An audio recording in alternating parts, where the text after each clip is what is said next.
What's up, YouTube? It's your boy Cedric. You know, this is my story. If ain't nobody telling my story. Um, but this ain't from a year ago, from 2 years ago.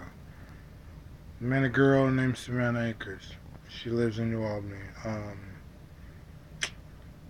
She we dated for like 2 years and 3 months. You know, it was on and off. You know, she asked me. She asked me one day. She was like, "When you gonna show me the real you?" I didn't even know who the real me was. I didn't know what I liked, what I didn't like, none of that. Hell, I barely even showed the real me in my relationship with her, and so because I wanted to hurt people more than hurt me, well, more than they hurt me anyway, and I never understood why I wanted to do that.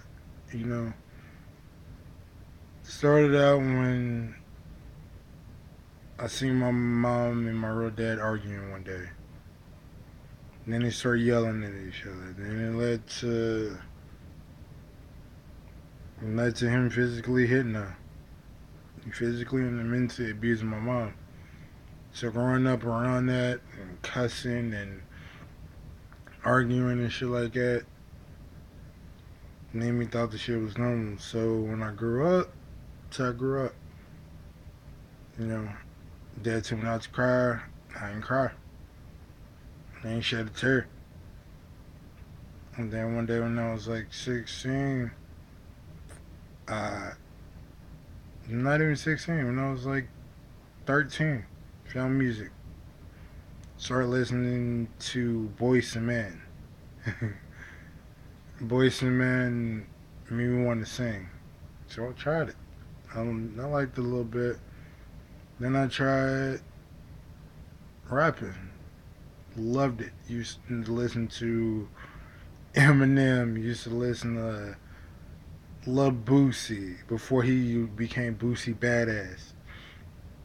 Um, I listened to a bunch of people that I would say that inspired me to rap and sing. But I never stuck to singing. Always stuck to rapping, you know. Savannah, she didn't like me rapping. I didn't, she liked me singing. I don't know why. Never understood why until now. I guess it's because it was the pain that was in my voice when I sung, or it made her picture a life with me that was, I don't know, that was gloomy, sweet. I don't really know. You know what I'm saying? And I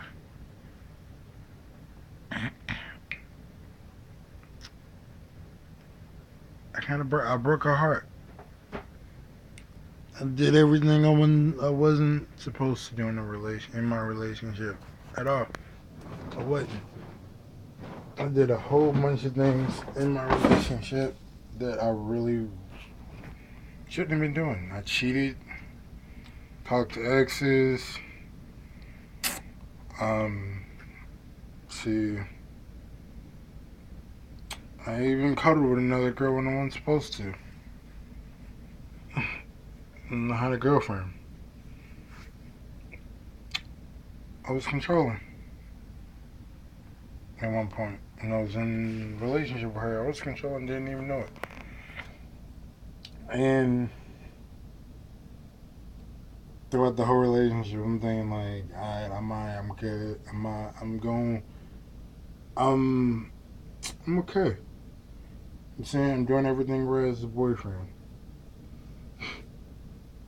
Within like 6 months of me even knowing her, I knew for a fact that I wanted to marry her on spot. You could call it love at first sight. call it whatever you want, but didn't put my all in it, and that was stupid.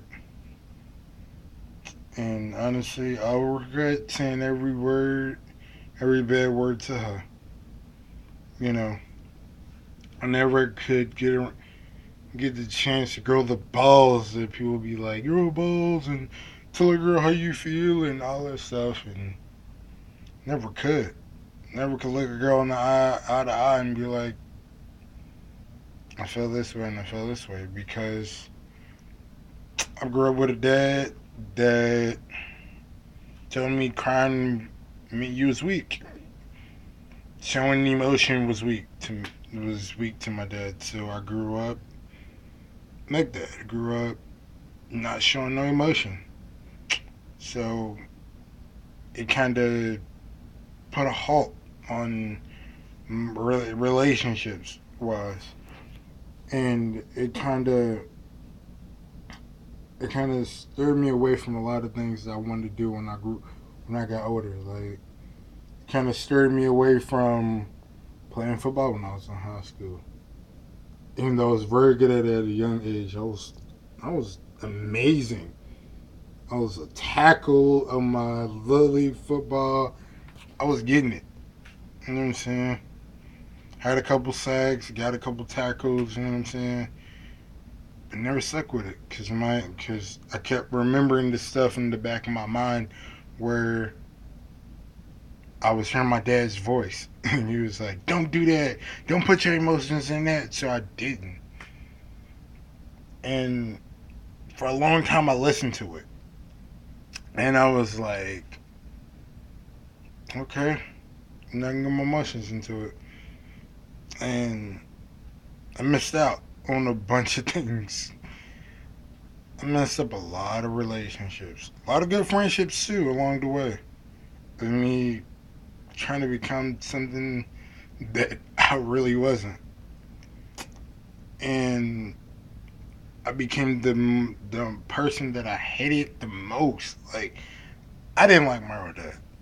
I didn't because how he treated my moms and how he treated me and my sister. I didn't like that, and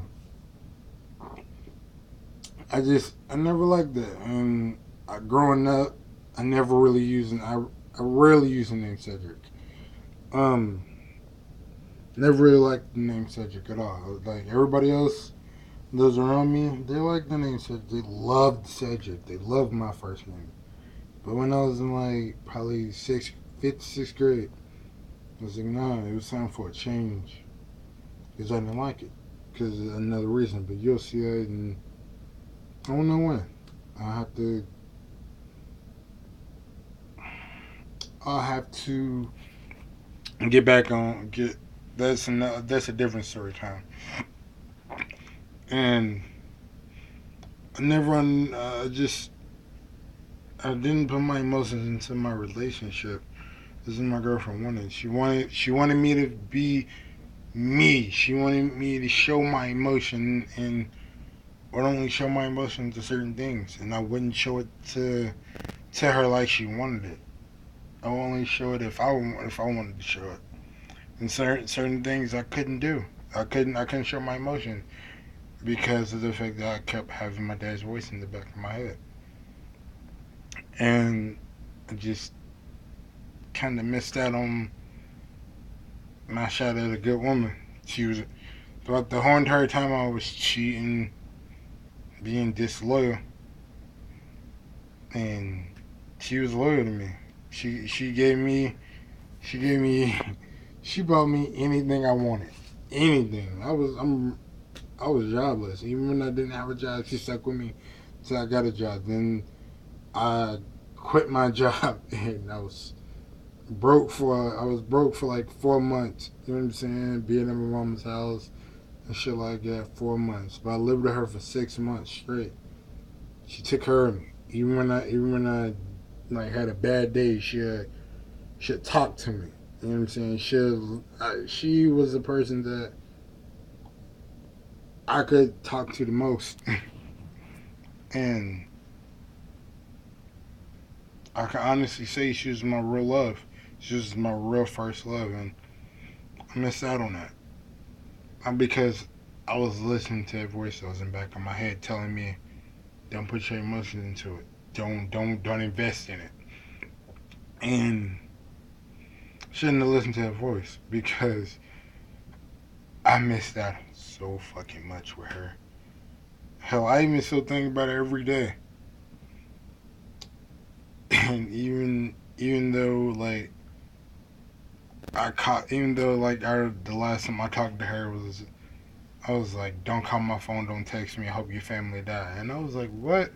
Thinking about it now, I was like, "Damn, bro, it was some hurtful shit." I was very fucked up, you know, and it hurt. It hurt me, man. It hurt me real deep when I said that, cause I was mad, and everybody know when you mad, you say some hurtful shit, but you can't take it back. Like you can't.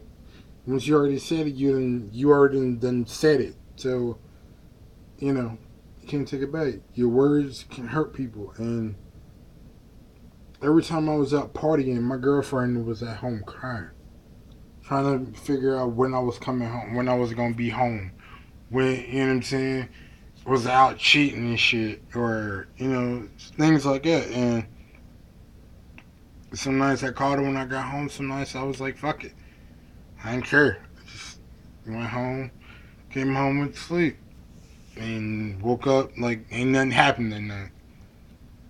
Sometimes it didn't, you know what I'm saying, but I can't bring it back. If I could take all that shit back and do it over again, I wouldn't even do it the same. Honestly, wouldn't. I would change so much shit.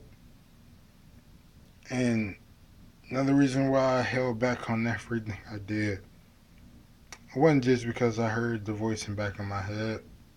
It's because along the way to the journey leading up to her, uh, I had so much regret and so much hurt in my heart and so much anger in my heart that I didn't let go before I even met her, or not even before I even met her. Just while I was with her, it just stuff just kept piling on and piling on and piling on and piling on. And instead of talking to her about the stuff, closed off. I pushed her away and closed off. And now I guess she's gone for good.